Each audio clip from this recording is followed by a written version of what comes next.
この名前はね、こちら青年で来た時に、これ何という能力なのかって、だいぶ問題になったらしいんだよ。昔の人、つけてくれた名前なんですよ。親は病気で亡くなってね、54歳だったよ。ああ、お若くして亡くなられたんですね。そして4年くらいお医者さんのところで働いて、そうしてるうちにこちら青年の応募があって、それで来たわけなんですよ。先ほどお姉様たちが姑との問題に苦労されたって。2人の姉は痩せ細っていじめられてね、そういう生活を我慢してたみたいですよ。食べさせてもらえなかったんですかね。そうなんです。姑がいない、一人でブラジルに行ってる。あ、これは楽だわ。まあ簡単なことなんですけどね。ご家族の反応はどうでしたか？末っ子だしね、行きたいの？いいよっていう程度。あ、そうですか。そうなんです。割と、両親は簡単な受け答えで。どういったふうに移民されたんですか？やっぱり研修所みたいなのに一応入って、そこで1週間だったかな、いろいろブラジルの事情を聞いたり、一緒に同じ船に乗る人たちとお話しし合ったりして、それで慣れてから一緒に船に乗ってきましたね。なるほど。準備期間がそうなんです。あったんですね。まあ本当国としてはね、ちゃんとしてくれたと思う。花嫁移民というのは助成してくれるんですか？船賃も何も全部タダです。そうですか。そうなんです。その代わり船の底に乗せられて、ちゃんとした船室じゃなくて、荷物代わりのそうですか。そういう場所で。どのくらいの旅の期間だったんでしょう？ 45日船だったからね。どんなものをスーツケースやカバンに持っていかれたんですか？簡単なもんでしたね。あの頃日本は経済的にも楽な状態じゃなかったから、日本はね、特に田舎はね、だからそんなに贅沢もしてなかったし、だからこっちに来て苦労もしたけど同じような程度でしたね。で、私みたいな女はそんなにいないと思ったら20人いましたね。ねえ、不思議でした。まあ自分が働いたのは、大体専業は水田、それからバタタ、芋作りね。まあ広い面積1000ヘクタールね。巻くのは機械で巻く、セメント種をね。そして今度そこの除草、これはインシャーダでやる。これは大変な仕事だ。これはね、もう奴隷と同じです。お二人はすぐ近くにお住まいだったんですか？隣の村ですよね。実際にブラジルでお会いするまでは面識はなかったです。その時は何名くらいの男性が花嫁を応募していたんですか？不思議なことにたった一人でした。たった一人で。それで応募したのも私一人でした。あれなんでだろう。それは運命的なですね。出会いですね。そうですか。では次にお二人がご結婚されてからのお話を伺いたいんですけれど、お子さんは何人いらっしゃいますか？4人。4人。1人亡くしました。子供の頃。水の事故で。水の事故で。もう地獄でしたね。で、そのうちの2人は自分らの近くに働いている。そして1人は日本に行って働いている。30何年日本で同じ会社に働いてね。どうやってお子さんたちを育てられたか。もう最低の生活でしたね。いや、これは話にならない。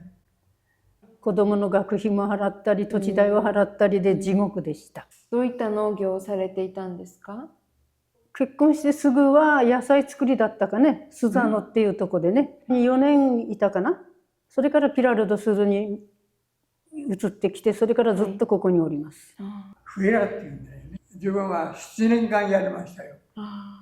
そのフェラ住んでるところから60キロ離れたところのその市場に7年間通いました。それで少しルロ出たのはその子供たちの学費はもう政府の学校だからいらないけれども、その泊まるところの宿舎の費用ね、それは親が払わなければならんで、これは毎年大変だったよね。それが7年間続いた。いや、あれは話してもね、やっぱりみんな経験した人でないとわからないです。でもあの頃はみんなそういう生活でした。果物を植えてたからそれがまた忙しくなったんで、桃を植えてました。桃初めてやったかな、ピラルで珍しかったらしくてね。ああ、そうですか。桃作りは日本でやっとったんです。桃は福島ではね、あそこに今園芸大学になってるね、そこが試験場だったんです。そこにまだ10代だったんですよ。自転車で通って、それでその桃作りを習ってきたわけ。だからここへ来た時にはもうすでに桃作りは知っておったんです。50年桃作りやってる。今も後継ぎを追って桃作ってます。ああ、そうですか。どの品種の桃ですか？なんていう品種？あれはね、うちで付けた名前だからね、デリシアっていう。デリシア。デリシア。で、桃はペーセゴ、ページオアンド箱に書いてあるんです。そうなんですね。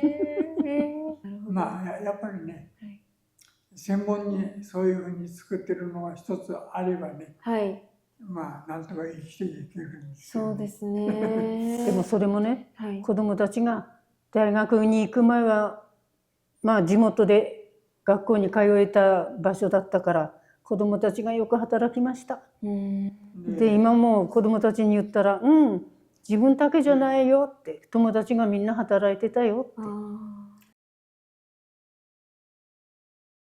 皆さん日本に行かれたことはあるんですか？もう何回も行きました。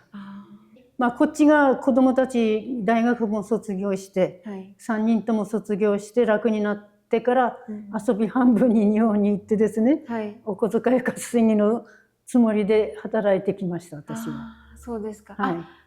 美代子さんが。私が。そうですか。主人は行ったことないですね。遊びには行ったんですけど。どのくらいの期間行かれてたんですか？1年にならないぐらいだったですね。でそこで貯めたお金を日本中見て歩く観光に使って、主人も呼び寄せて、だから北海道から長崎まで行ってきました。そうですか。素敵です。自分は北海道に生まれたから、そうですか。その生まれたところに行って、学校出るまではね、もういろいろお金がかかったんで、働くだけだったけどね。そうですよね。ああいう出会い人はね、そうできるもんじゃないです。自分らは日課って言ったらね、寝ることを寝ることとね、ニュースを見ること、あとは食べること、そして3時から先は自分の仕事をする。それが一日の日課ですよね。じゃあいい老後だっていうことね。恵まれてる？恵まれてる？まあ最高だね。これ以上の望みはもう持てない。そうです。まあよかったね。これまで生かしてもらったっていうのはありがたい。ピラルの雰囲気が良かったかな。この文教があったってこともありがたいです。港の交流もあったしね。コミュニティにそうなんです。まあおかげで生きてきましたね。自分の生活を見るとね、これは天国ですよ。そう言えるんならいいね。まあ自分らが驚くのはね、孫たちです。長女の長男ね、一人しかいないけれども、ブラジルの大学からアメリカの大学に留学して、そしてそこで英語が一番得意だったらしい。それで大学ではおかげさまで早大で卒業した。それが今度は日本の新製品開発会社の会社に今入ってるわけ。でそれが今度日本に行かれるんですね。日本にね、本社に今度派遣されてね。大学が終わって今働いているけれども、はい、北海道の大学に留学するようになるかもしれない。それはこの間修女が言い出した。あ、そうなの？そうよ。まさかな。嬉しいですね。でもね。ねえ。もうあんまり喋らないでって家で言ったでしょ。ね。ご結婚されてからもう一緒にずっとこう添い遂げてきて、どういう思いがありますでしょうか？兄弟以上っていうことですよね、やっぱり。で、生活が苦しかったのが良かったのかなって今になって思います。働くしかなかったから、大丈夫？ぶつかることも山ほどありましたよ。でも60何年ね。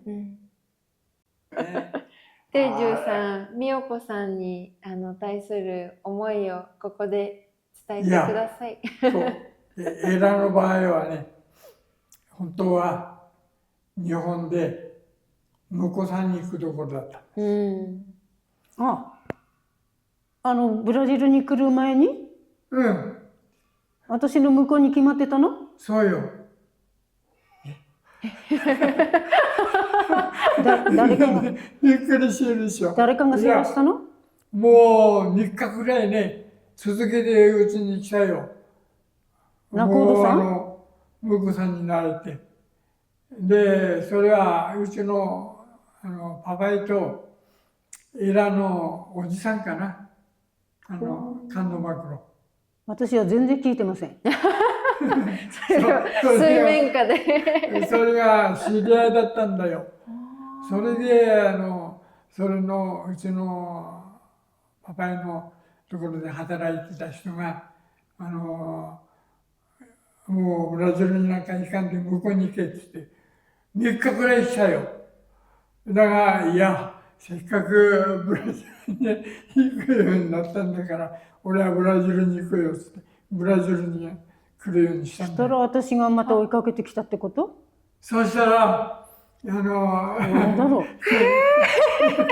小説でも書こうか。すご緊い。張のね、その訳してる人がね、親んだって。奥さんは自分が金で世話するからなって。頼みますよって誘ってブラジルに来ちゃったんだよ。したらなんと、エラが花嫁移民に入って、講師を受けているということを聞いたんだよ。知らない。すごい。そういうことはね、これは縁というのはこういうものかなとは思ったね。涙が出てきました。黙ってるから分からなかったね。今までそういうこと言わなかった。知らなかった。知らないはずよ。今初めて言ったんだもん。こういうことは。だから要は分かってたんだよね。なるほどねって。世の中にご縁っていうのがあるっていうのはこういうことかなと。それは要はもう分かったんだよね。おかげさんでこういう機会があって引き出してもらったね。だから今一生懸命なってやってるけどね、なるほどなと。でもその割には仲良くなかったよ。世の中っていうのはね、こういうもんなんだ。あるかもね。だから今の日本の若い人たちもね、そういうあれが必ずある。時があまあるんで。家でこんなに話さないんです。割と無口なんです。ねえ、そうなんですか。びっくりですね。今びっくりしてる。子供たちともあんまり話しないお父さんだもんね。ああ、そうですか。どうもありがとうございました。まあね、じゃあ、これ、まあ、もう終わり。ね。